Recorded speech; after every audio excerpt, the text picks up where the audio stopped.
Horas deben enlazarse a la cadena nacional de radio y televisión. A continuación se dirigirá al país Su Excelencia el Presidente de la República, Nayib Bukele.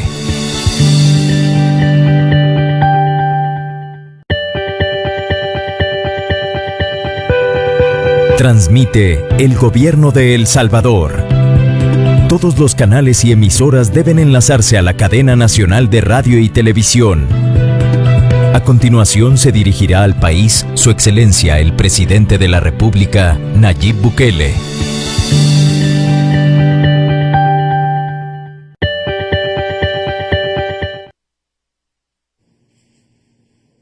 Pueblo salvadoreño, buenas noches. Gracias por permitirme llegar hasta sus hogares con este mensaje importante para todos nosotros. Más ahora que nos encontramos en la emergencia más grande que ha enfrentado el mundo entero en los últimos 100 años. Enfrentamos una pandemia que ha puesto de rodillas a las potencias del mundo. Ni siquiera los países más poderosos del mundo han podido hacerle frente, sin tener un costo de vida altísimo, sin tener un impacto en la economía también altísimo. Todos estos países, que son potencias mundiales a diferencia nuestra, han tenido gravísimas pérdidas en su economía, millones de empleos perdidos, decenas de miles de negocios cerrados. Todos estos países han tenido que endeudarse en cantidades exorbitantes, tanto para hacerle frente a la pandemia como para tratar de salvar sus economías. Y a pesar de todo esto, a pesar de billones de dólares prestados, a pesar de que ellos mismos pueden imprimir sus monedas, y a pesar que sus economías son robustas y gigantescas, no lo han logrado. Y a muchos economistas advierten que los efectos económicos de la pandemia serán mucho más devastadores a nivel mundial que la Gran Depresión de los años 30 del siglo pasado. Pero hay algo que preocupa mucho más, y es la cantidad de muertos. Las imágenes de los hospitales, que no es necesario volverlas a poner, los muertos tirados en las calles. Llevamos 316.660 muertos a nivel mundial, en cifras oficiales. La gente haciendo cola afuera de las clínicas, afuera de los hospitales pidiendo ayuda, pidiendo que los atiendan, ahogándose en la acera porque simplemente el hospital ya está rebalsado. Ya se llenaron las camas, los sofás, las sillas, el suelo, los pasillos, ya se llenó todo y solo queda esperar afuera, en la acera, agonizando. Estas imágenes las hemos visto, no en uno, sino en prácticamente todos los países del primer mundo, todos los países desarrollados, con sistemas de salud envidiables, sistemas de salud universal que han estado preparándose en los últimos 50 años, los mejores del mundo, sin duda alguna.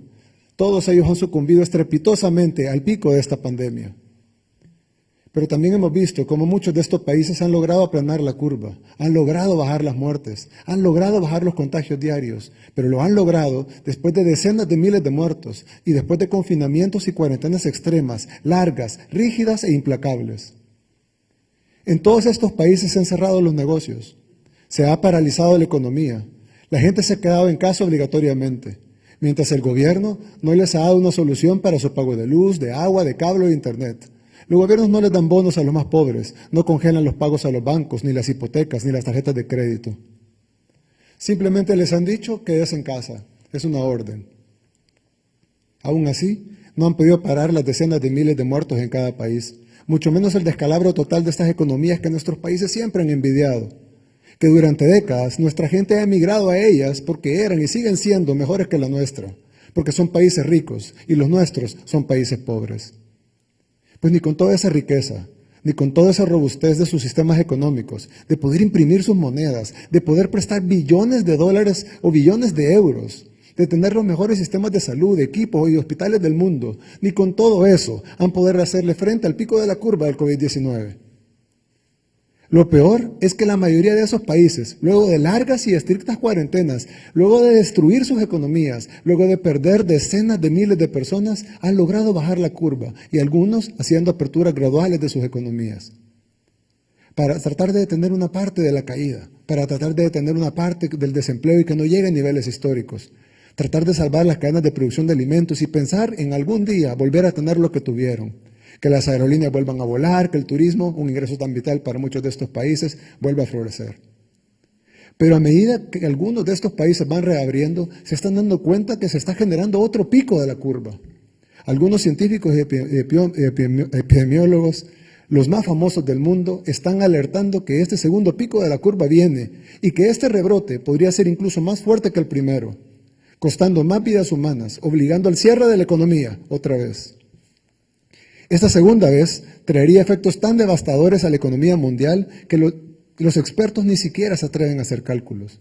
Algunos, los más aventurados, ya incluso hablan de nuevos sistemas económicos y de intercambio mundial. Otros, los más positivos, hablan de años enteros de recuperación económica, años que tardará el mundo en volver a como estaba antes de la pandemia. Pero esta no es una pandemia del primer mundo. Primero fue en Asia y Europa se confió.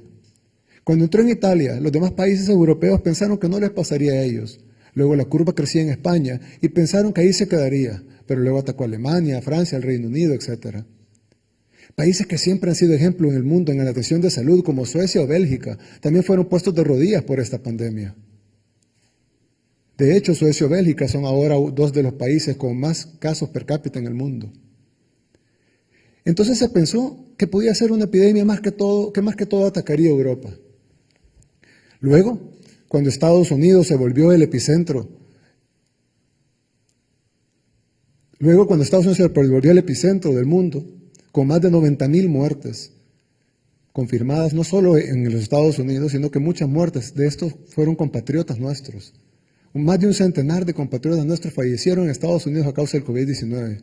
Hasta entonces, los más escépticos y los que nos llamaron alarmistas, cuando cerramos el ingreso de Italia y España, cuando solo tenían 1,000 casos de contagio, no 1,000 muertes, 1,000 casos de contagio, menos de lo que nosotros tenemos ahora, empezaron a comprender ellos mismos la magnitud de esta pandemia. Cuando cerramos la entrada a estos países por tener menos contagios de los que ahora tenemos nosotros, nos llamaron alarmistas. Pero estoy seguro que hasta ellos, en este momento, entendieron la gravedad del problema global, contra el que todos los países se están enfrentando. Ahora imaginen ustedes tener la responsabilidad de dirigir nuestro país. Mientras ven cómo estas potencias caen, mientras ven videos del clamor de los doctores y el personal de enfermería, clamando por ayuda, llorando porque no pueden hacer más, muchos contagiándose, algunos de ellos falleciendo. Imaginen ver a Nueva York, la capital del mundo, como la llaman algunos, construyendo fosas comunes en una isla porque ya no tiene espacio en sus cementerios, que los hospitales de una sola ciudad sacan un cadáver cada 7 minutos, uno cada 7 minutos, en la capital del mundo. Imagínense que conocen, como la mayoría del pueblo lo sabe, cómo nos dejaron nuestro sistema de salud, con hospitales cayéndose, infraestructura vencida desde hace décadas, hoyos tapados con láminas, UCIs en el aislamiento necesario y con aires acondicionados inservibles. Imagínense saber que el país que gobiernan solo tiene 80 unidades de cuidados intensivos, de las cuales solo sirven 30, y que esas son las herramientas para enfrentar esta pandemia. Lo que hoy estoy diciendo es una realidad irrefutable, que ni siquiera los que gobernaron este país podrían negar. ¿Acaso alguien piensa que nos irá mejor que España, que Italia, que Alemania, que el Reino Unido, que Francia? ¿Acaso alguien piensa que nos irá mejor que Estados Unidos? ¿Qué decisiones tomarían? ¿Abrir la economía gradualmente cuando ni siquiera hemos llegado al pico de la primera curva? ¿Eso harían? Porque si eso hicieran, déjenme decirles que los muertos serían muchísimos más, como ya lo son en México, en Brasil, en Perú, en Panamá y prácticamente todos los países de Latinoamérica. Y recordemos que a diferencia de Estados Unidos y Europa, no solo tenemos un sistema de salud miles de veces más débil, sino que además esos países ya pasaron la primera ola y ya sufrieron esas decenas de miles de muertos. Nosotros aún no, Latinoamérica aún no. No es tiempo de abrir, por más que griten los empresarios, no es tiempo de abrir. Sé que para muchos es duro escuchar estas palabras. Sé que muchos están preocupados por sus empleos o por sus negocios, algunos pequeños negocios. No todos los empresarios son grandes millonarios. Muchos van pagando con dificultades la planilla, el alquiler o los recibos. Conozco empresarios que tienen incluso más difícil que algunas personas con un empleo seguro. Lo sé. Muchos abrieron sus empresas con grandes sueños y muchos están viendo sus sueños, al menos temporalmente, en pausa. Otros piensan que sus sueños están truncados, que sus negocios cerraron para siempre. A esos empresarios, a los trabajadores que han perdido o temen perder su empleo, a los que no tienen que comer, a los que se les acabaron sus ahorros, a los que están viviendo con la tarjeta de crédito o con la remesa, que cada vez es menor, a los trabajadores del sector informal, que iban día a día trabajando de sol a sol para llevar el sustento de un día o tal vez de 2, que con lo que pagaban al usurero y luego al extorsionista tal vez les quedaba lo suficiente para comer y para volver a comprar mercadería, para el día siguiente volver a trabajar de sol a sol para que se repita el mismo ciclo de trabajo, sin fin y pobreza de siempre. A todos ellos, a todos los que están sufriendo, quiero plantearles 3 puntos. El primero, el más importante para mí, requiere que hagamos este ejercicio. Le pido que por favor cierre los ojos. Ciérrelos. No tenga vergüenza de quien esté a la par. No es menos hombre, menos fuerte por tener un momento de humildad y de reflexión. Ciérrelos. Ahora piense quién es la persona que más quiere en este mundo. Puede ser su papá, su mamá, su hermano, su hermana, su hijo, su hija, su abuela, su abuelo, su novio, su novia, su esposa, su pareja. Piensa en esa persona que más quiere en el mundo. Ahora, piensa en esa persona ahogándose afuera de un hospital, sin poder ser atendido, sin poder respirar, porque no hay un ventilador disponible en una UCI. Ahora piense perder a esa persona y lo que significaría su vida perdiendo a esa persona. Ahora piense, ¿cuánto pagaría porque eso no sucediera? ¿Qué daría? ¿Daría sus ahorros? ¿Toparía su tarjeta de crédito? ¿Cerraría su negocio? ¿Qué daría a cambio de no perder a esa persona? Ya pueden abrir los ojos. Ese pudiera ser nuestro futuro. Un futuro muy cercano, tal vez tan cercano como algunas semanas. ¿Cuánto pagaría porque eso no pasara? ¿Cuánto dinero estaría dispuesto a perder? ¿Qué haría? ¿Qué daría a cambio? Pero ya es demasiado tarde. Ya no hay nada que se pueda hacer con su dinero. Su ser querido se ha ido, al menos de esta vida. Pero ahora piense que de repente Dios le da la oportunidad de retroceder el tiempo y volver a este momento donde usted está tranquilo, tal vez con poca comida en la refrigeradora, pero con la familia completa. Tal vez con la tarjeta de crédito topada, pero con su ser querido a la par, o en la distancia como muchos, pero sabe que puede agarrar el teléfono y hablar con él o ella. Bueno, Dios nos está dando esta oportunidad de volver en el tiempo a esta cadena nacional antes de que pase todo eso. Y nos está dando la oportunidad de que evitemos el contagio y que evitemos la muerte de nuestros seres queridos. Pero hoy por hoy, solo hay una forma de hacerlo, quedándonos en casa. Este es el segundo punto que quiero compartir con ustedes. Muchos dicen que tenemos que salir ya, porque el virus vino para quedarse y que no podemos pasar encerrados para siempre, que hay que ganar inmunidad colectiva, lo que significa la pérdida de decenas de miles de salvadoreños. Dicen que no hay otra opción. Yo estoy seguro que sí. Hasta ahora, la única forma de combatir eficazmente el virus es no contagiándose, quedándose en casa. Los científicos aún no encuentran otra, pero yo espero que lo hagan pronto. No tiene que ser una vacuna como muchos piensan. Con un tratamiento decente que minimice los efectos de la mortalidad, sería algo que cambiaría totalmente este análisis que acabamos de hacer. Y hoy sabemos mucho más de lo que sabíamos hace 2 meses. Hace apenas 2 meses pensábamos que esta enfermedad solo afectaba a adultos mayores, que era peligroso tomar antiinflamatorios y anticoagulantes, que era una enfermedad eminentemente respiratoria. Ahora sabemos que no es así, que no solo ataca a mayores, sino a todos, que los antiinflamatorios no solo no son malos, sino que son vitales para combatir la enfermedad, que los anticoagulantes son esenciales para los pacientes graves, que si bien es una enfermedad respiratoria, también es una enfermedad inflamatoria y coagulatoria.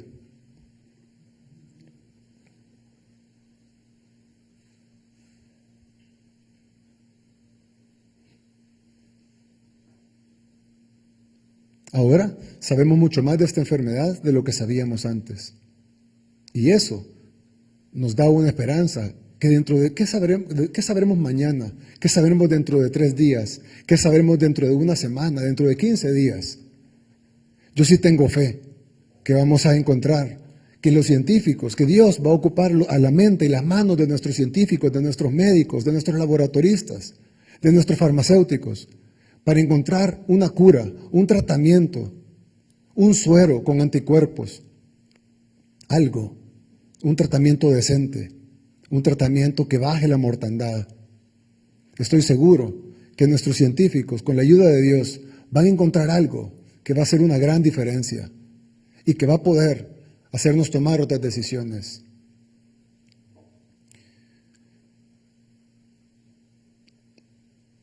¿Qué sabremos mañana que no sabemos hoy? Yo soy optimista. Sé que Dios nos dará la solución, nos dará una cura, algo que frene o al menos lleve al mínimo esta enfermedad. Tengo fe que así será y nuestro país debe tener fe también. Si no pasa, entonces habrá tiempo para evaluar opciones. No estamos cerrados a ellas. Hemos llamado al diálogo, no ahora, sino desde el principio, y lo seguiremos haciendo. Lo hicimos ayer sábado, hoy domingo, y en este momento hago una convocatoria a todos los otros poderes del Estado para que nos reunamos y lleguemos a un acuerdo, a puerta abierta, en pro de los salvadoreños. El tercer punto que quiero resaltar es que nuestro gobierno está trabajando activamente en 3 frentes de batalla.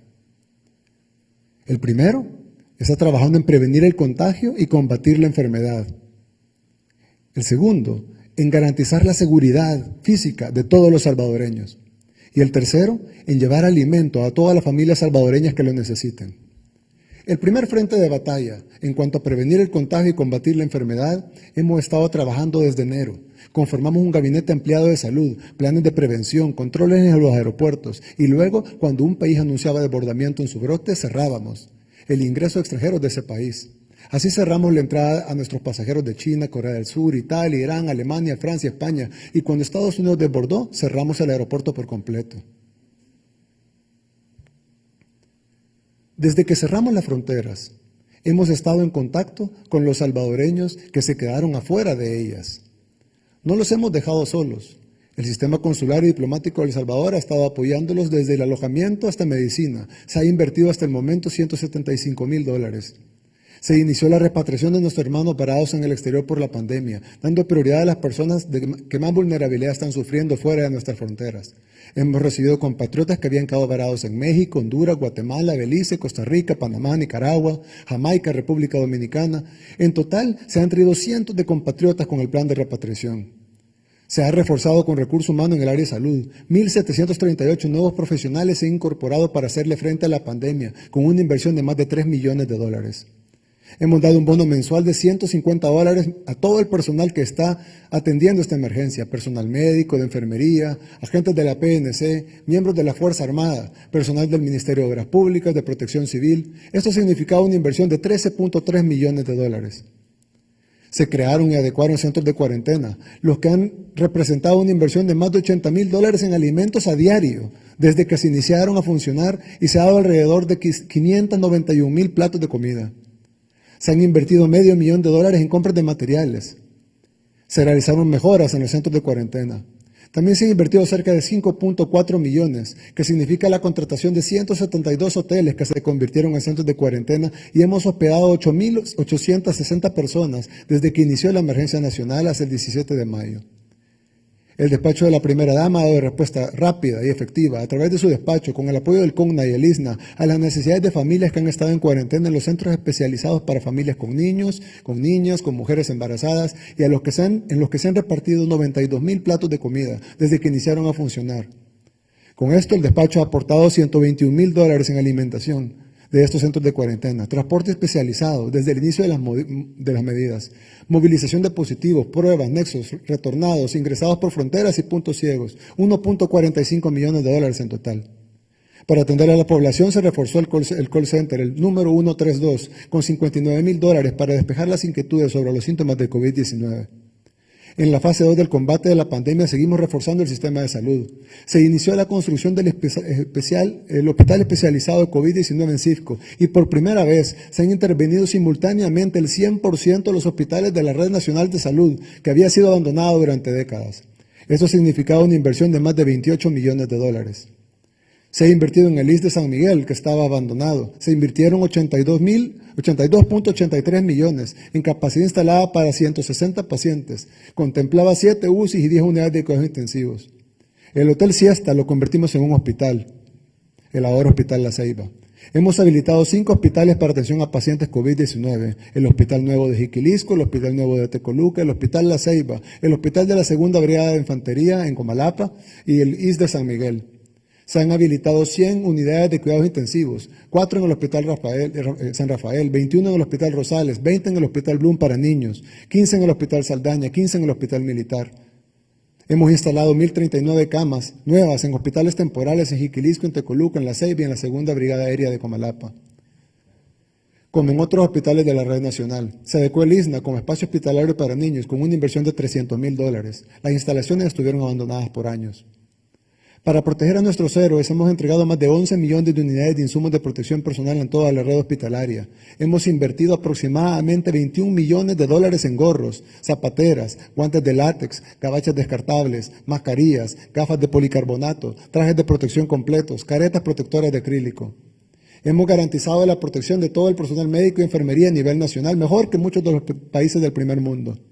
La residencia presidencial ahora la hemos convertido en un espacio para descanso, dándole un lugar digno a nuestro personal médico, con una capacidad de 300 personas. Se invirtieron $215.000 en readecuarla. Transporte del personal médico, transporte colectivo dedicado al personal de salud, 1.7 millones por los 15 días. Se han invertido en aparatos médicos más de $1.3 millones. Además, se compraron 4 máquinas de extracción y amplificación para el proyecto de plasma, con una inversión de $3.5 millones. En medicina para COVID se han invertido un total de casi 575 millones en acitromicina y en hidroxicloroquina. Hemos realizado un total de 55.000 pruebas de COVID, por lo que tenemos una de las tasas de pruebas más altas por millón por habitantes en la región, con 8.592 pruebas por millón de habitantes. Hemos invertido $15 millones en contratación de personal, compra de insumos para hacer las pruebas, equipo de biología molecular, servicio de alimentación para el personal que trabaja 24/7 en equipo de protección de nivel 3. Tenemos 3 laboratorios, el Laboratorio Nacional de Referencia, que era el único que estaba, el Laboratorio Central del IS y el Laboratorio San Juan de Dios de San Miguel. Y se está trabajando en un 4º laboratorio, que sería el Laboratorio del Hospital San Juan de Dios de Santa Ana. Contamos con 10 cabinas móviles de diagnóstico de COVID-19, hechas 100% ahora en la emergencia. Se han recibido un estimado $57 millones en donaciones internacionales y nacionales. Y se espera un estimado de más de $40 millones en medicamentos, insumos médicos, pruebas de COVID-19 y equipo para el gran hospital de especialidades que haremos en Circo y para fortalecer la red de hospitales nacionales existentes.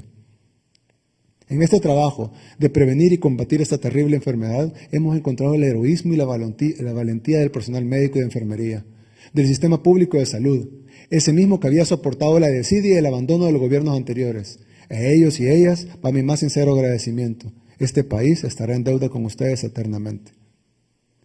El segundo frente de batalla es el de garantizar la seguridad de todos los salvadoreños.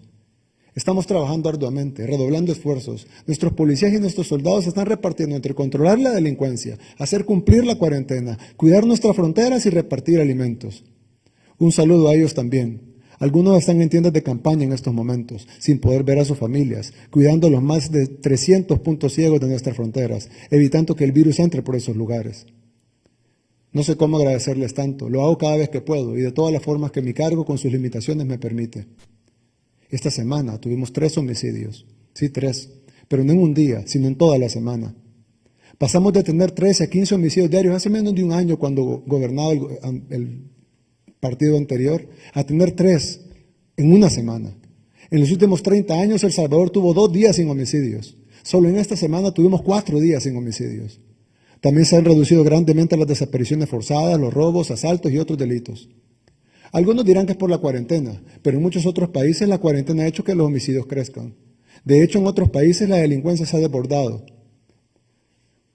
como intentaron hacer en nuestro país en unos días del mes pasado. Pero gracias a Dios podemos pensar que mayo será el mes más seguro de nuestra historia, si Dios permite que sigamos controlando la delincuencia como lo hemos venido haciendo hasta hoy. El tercer frente de batalla es el de garantizar la alimentación de nuestro pueblo. Empezamos hoy a repartir sacos de alimentos. En esta ocasión, a diferencia del pasado, los sacos de ayuda están llegando a sus verdaderos destinatarios. Hoy iniciamos con los 50 municipios más pobres del país. Tardaremos algunos días en llegar a todas las comunidades, cantones, barrios, caseríos y colonias de nuestro país. Nunca se había planteado hacer una labor tan titánica. Pero hemos puesto casi todo el gobierno en función de esta entrega, casa por casa, y con la ayuda de todos lo vamos a lograr. En abril dimos un bono de $300 de apoyo para alimentación a las familias más vulnerables.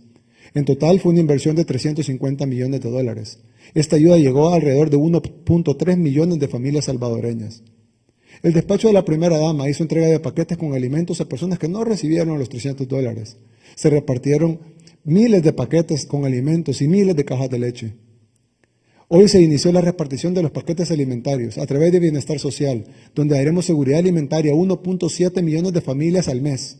Esto significa que se invertirá cerca de 50 millones de dólares cada mes solo en entrega de alimentos. Hemos entregado 1 millón de cestas solidarias a los alcaldes de todo el país para que inicien la repartición de alimentos, mientras nosotros completamos la logística de la implementación de los paquetes alimentarios. El Ministerio de Agricultura inició la entrega de los paquetes agrícolas a nuestros campesinos en un despliegue ordenado y sin aglomeraciones, en busca de que nuestro país tenga una cosecha récord que garantice la sostenibilidad alimentaria de toda nuestra gente. Hasta la fecha, el Ministerio de Agricultura ha entregado 126,000 paquetes agrícolas en la zona occidental y paracentral y seguirá con el reparto cuando la cuarentena sea levantada. Con lo entregado se ha invertido solo en eso 5.7 millones de dólares. 17,000 toneladas de maíz, que son parte de la Reserva Estratégica de Granos Básicos, están listos por si la pandemia golpea mucho en nuestro país y los productores no pueden sembrar y cultivar. Se fijaron los precios máximos de productos de la canasta básica y de los insumos de limpieza, como alcohol, gel y mascarillas. La Defensoría del Consumidor ha realizado 880 inspecciones y se tiene trámite de sanción a 71 negocios que habían subido los precios. De esta manera, el gobierno garantizará a la población 3 cosas fundamentales: la salud, la seguridad y la alimentación. Tener esas 3 cosas seguras en tiempo de pandemia es tener mucho, no es tener poco. Con la economía será mucho más difícil. Sin embargo, ya iniciamos con las primeras 30 medidas económicas que lanzamos hace 2 meses. Muchos ya las toman por sentado, pero este es el único gobierno en el mundo que ha hecho esto. Invertimos 50 millones al mes durante el tiempo que dura la pandemia para entregar los 1.7 millones de paquetes alimentarios mensuales a los afectados. Cada paquete contiene más de 30 libras de alimentos. Entregamos el bono de $300 al 1.3 millones de familias. Entregamos el bono de $150 mensuales a los trabajadores del gobierno que están en primera línea combatiendo directamente esta pandemia. Suspendimos el pago de la cuota de energía eléctrica por 3 meses. Suspendimos el pago de la cuota de agua por 3 meses. Suspendimos el pago por 3 meses de la cuota de teléfono, cable e internet. Suspendimos los procesos de desconexión de los servicios de agua potable por falta de pago mientras dure la emergencia. Congelamos los pagos de alquileres comerciales durante 3 meses. Hemos ordenado que el Instituto Salvadoreño del Seguro Social cubra la incapacidad de trabajador o trabajadora que se le decrete cuarentena obligatoria en los centros de cuarentena. Hemos velado porque el Ministerio de Trabajo garantice la estabilidad laboral del sector público y privado. La Superintendencia del Sistema Financiero y el Banco Central de Reserva aumentarán la disponibilidad de fondos para que el sistema financiero pueda dar créditos productivos durante el periodo de emergencia. Hemos ayudado para que los salvadoreños puedan acercarse a las instituciones de gobierno, a las instituciones financieras, para encontrar soluciones que faciliten el pago de sus deudas, el otorgamiento de créditos, la consolidación de la reestructuración y refinanciamiento de deudas, en condiciones favorables para quienes se vean afectados por la pandemia del COVID-19. Hemos dispuesto para las personas que sean directamente afectadas por la pandemia que se congele el cobro de los créditos hipotecarios, personales, tarjetas de crédito, capital de trabajo y de emprendimiento durante un periodo de 3 meses, sin aplicar moras, multas ni intereses, ni afectar su calificación crediticia, y se reanuda el cobro al vencimiento del plazo. Para las personas directamente afectadas por la pandemia se suspenden los pagos de créditos de las casas comerciales por 3 meses. Estas cuotas, así como las demás, se diluirán en los meses que falten para que el crédito o el financiamiento termine, sin intereses ni moras y sin afectar su calificación crediticia. Por ejemplo, si un crédito dura 5 años y ha pagado 4, las personas naturales y jurídicas con dificultades de pago de primas de seguro derivado de la pandemia no perderán cobertura de seguro durante el periodo de emergencia. Hemos asegurado el flujo de mercancías en las fronteras con la activación del Comité Técnico de Facilitación de Comercio. El gobierno, en conjunto con el sector privado, asegurará el abastecimiento de materias primas, bienes y servicios de primera necesidad y atención a la contingencia. Para no interrumpir las compras desde el exterior de bienes de bajo valor, se aprobó la Ley de Compras en Línea. Se amplió el pago para el pago de impuestos sobre la renta del ejercicio fiscal 2019 hasta por 30 días sin intereses, ni multas, ni recargos. Por personas naturales y jurídicas del sector turístico también se quitó el impuesto. Se amplió el pago de impuestos sobre la renta correspondiente al ejercicio fiscal para todas las personas naturales y jurídicas que tengan pago hasta de $5,000. Además, se otorgarán hasta 8 cuotas sin intereses ni recargos. Se suspendió la contribución especial por turismo del 5% por 3 meses. Se amplió el plazo para realizar el pago de impuestos sobre la renta de los meses de marzo, abril y mayo y se otorgarán hasta 6 cuotas sin intereses ni recargos. Se realizará exención de impuestos para las donaciones dirigidas al sector público encaminadas a atender la emergencia. La Defensoría del Consumidor y el Ministerio de Agricultura establecieron los precios máximos de la canasta básica para garantizar la alimentación de las familias salvadoreñas y seguirán realizando proactivamente sondeos de precios y verificación de inventarios para tomar las medidas oportunas. Se ha garantizado el abastecimiento de granos básicos para afrontar las necesidades alimentarias durante el periodo de emergencia, a través de disposiciones decretadas por los Ministerios de Agricultura, Economía y Hacienda. Se ha incrementado en 30% la entrega de paquetes de granos básicos para garantizar el cultivo de 135,000 manzanas de maíz y frijol. Se identificaron los recursos dentro del presupuesto 2020 y se ha reasignado eficientemente el gasto público para la atención de la emergencia. Asimismo, se destinarán las fuentes de financiamiento que aseguren la cobertura de dichas necesidades. Se están gestionando 2,000 millones de dólares para fortalecer el Fondo de Emergencia, Recuperación y Reconstrucción Económica. Del fondo se destinarán 80 millones para el sector agropecuario y asegurar la seguridad alimentaria. Refinanciamiento de letras del Tesoro emitidas, trasladando deuda de corto plazo a largo plazo para inyectarle liquidez al sistema financiero y poder afrontar el desequilibrio económico de la población. El bono de los $150 a las personas de las instituciones del gobierno que trabajan en esta crisis, personas que arriesgan su vida durante esta emergencia en primera línea. Se lanzará una estrategia para el incremento de la inversión pública a través de la construcción de vivienda e infraestructura para el desarrollo local de los 262 municipios del país. Y dicen que no estamos trabajando por la economía. Aparte de todo esto, ya enviamos 5 medidas económicas a la Asamblea Legislativa, que son el financiamiento de $1,000 millones que se distribuirá de la siguiente forma: $100 millones de financiamiento productivo para el sector informal, $140 millones para subsidio del 50% de la planilla hasta por 2 meses de todas las MIPYMES del país, las micro, pequeñas y medianas empresas. $360 millones para el otorgamiento de créditos para reactivación de las empresas salvadoreñas, de todos los tamaños. $300 millones para el pago anticipado de obligaciones de proveedores del Estado. $100 millones para el pago de devolución de IVA a los exportadores. A pesar de todo esto, las dos fuerzas políticas más grandes de la Asamblea, Arena y el FMLN, que perdieron el gobierno en las elecciones pasadas luego de 30 años en el poder, aún conforman una gran parte de en el último reducto que les queda, la Asamblea Legislativa. Afirman que nos han dado de todo para combatir la pandemia. Afirman que nos dieron 2,000 millones y luego $1,000 millones más. De que todo ese dinero que dicen que nos han aprobado, el gobierno central no ha recibido un solo centavo. Les explico por qué. La Asamblea lo único que ha aprobado es la autorización para ir a buscar el dinero. De ese dinero ya conseguimos una buena parte, a tasas aún abajo del 2% de interés. Para cuando vamos a la Asamblea a solicitar la ratificación para usar ese dinero para luchar contra la pandemia, ni siquiera nos reciben la propuesta. Por lo tanto, el gobierno central aún no recibe un solo centavo, partido por la mitad del dinero que tanto urge para salvaguardar la salud y la vida de nuestra gente. Pero el dinero alcanza cuando nadie roba. Alguien puede decir entonces, ¿por qué están pidiendo financiamiento? Pues por todo lo que se robaron en los últimos 30 años. Según un estudio del doctor Salvador Arias, los gobiernos de Arena, únicamente Arena, se robaron más de $37,000 millones. Sumémosle los 10 años del frente. Pues claro, el dinero alcanza cuando nadie roba, pero ellos ya se lo robaron. Si uno pone en perspectiva todo esto y lo ponemos en la balanza con todo lo que se está haciendo para combatir el COVID-19, sin un solo centavo otorgado en préstamos, la remodelación de hospitales, los insumos, los bonos al personal del gobierno, los paquetes alimenticios, que seamos el país de Centroamérica que más pruebas ha realizado, el bono solidario. Tomamos en cuenta que no hemos recibido nada de la Asamblea Legislativa, de esos 3,000 millones. Se puede decir que hemos hecho casi un milagro con los pocos recursos que contamos para luchar contra esta emergencia. El dinero alcanza cuando nadie roba. ¿Se imaginan todo lo que pudiéramos hacer con todo el dinero robado? Y no crean que se nos ha olvidado que tienen que devolver lo robado. Tal vez por eso se han unido y no tienen tanto miedo. Los diputados dicen que nos han dado todas las herramientas, un estado de excepción que no prolongaron, una ley de cuarentena que ya no prolongarán, un financiamiento del que no han ratificado ni un solo centavo y un estado de emergencia que dejaron vencer ayer a medianoche por presiones de un pequeño grupo de malos empresarios, financistas de sus campañas. A pesar de que nos siguen quitando todas las herramientas para combatir esta emergencia, nosotros seguiremos luchando con lo poco que tenemos. Seguiremos buscando las herramientas legales para salvaguardar la salud y la vida de nuestro pueblo. Por eso decidimos decretar un estado de emergencia desde la Presidencia de la República. Desde ya hace varios días se ha estado discutiendo si los diputados aprobarían o no la renovación del decreto de emergencia nacional. Sabían que vencía ayer a las 12 de la noche. Sabían que la emergencia real continúa, no solo en nuestro país, sino que a nivel mundial. Sabían que necesitamos esas herramientas para combatir la pandemia. Sin embargo, la mayoría de diputados decidió no renovarla. No la renovaron, a pesar de que todos los países del mundo han declarado estado de emergencia para luchar contra el COVID-19.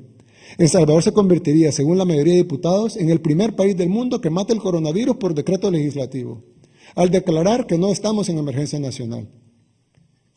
Ahora dicen que lo que estamos haciendo es inconstitucional, que un presidente no puede decretar emergencia, aun cuando los diputados se nieguen a hacerlo, aun cuando todos los expresidentes lo han hecho. ¿Qué nefasto precedente dejarían si nos quitan esa herramienta, tal como nos quitaron las demás? La próxima vez que hay una tormenta, un huracán, un terremoto, una erupción volcánica, otra pandemia, el Ejecutivo no podrá decretar emergencia porque debe esperar a la siguiente plenaria a ver si los diputados lo aprueban. No hace falta tener mucho sentido común para entender que lo que pretenden hacer es ridículo. Pero sí, esta es la clase política salvadoreña, defendiendo su último reducto de poder, que empezaron a perder desde el 1 de junio del año pasado. A ellos les recuerdo el mensaje que dimos como pueblo en la toma de posesión. Nuestro país va a avanzar, no existe ninguna duda de eso, porque cada uno de nosotros se encargará de que se haga realidad. Los 10 millones de salvadoreños que viven dentro y fuera de nuestro El Salvador, empujaremos todos juntos hacia adelante. Se acabaron los tiempos donde un grupo jalaba para la izquierda y otro jalaba para la derecha. Los lados se acabaron, ahora todos juntos vamos a empujar hacia el futuro. También les recuerdo el juramento que hicimos como pueblo el 1 de junio de defender el amplio mandato que tenemos para cambiar este país. De no dejar que los mismos de siempre nos condenen a lo mismo de siempre. Que no digan que hoy cambiaron y que hoy van a hacer las cosas distintas. Ellos no cambiarán y el pueblo eso lo sabe. Ese día juramos trabajar todos para sacar nuestro país adelante. Ese día juramos defender lo conquistado el 3 de febrero. Ese día juramos que cambiaríamos nuestro país contra todo obstáculo, contra todo enemigo, contra toda barrera, contra todo muro. Nadie se interpondrá entre Dios y su pueblo para poder cambiar El Salvador. Nos han quitado todas las herramientas para combatir esta pandemia. De todas maneras, vamos a seguir luchando debido a ese juramento que hicimos en la toma de posesión. Por más difícil que sea, por más barreras que nos impongan, por más difícil que se vuelva la situación, cueste lo que cueste, su presidente luchará junto a ustedes. Que Dios nos ilumine, que Dios nos bendiga y que Dios bendiga El Salvador. Buenas noches.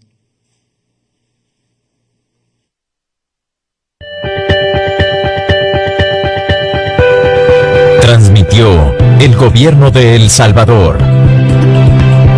Agradecemos a los medios de comunicación por enlazarse a la cadena nacional de radio y televisión.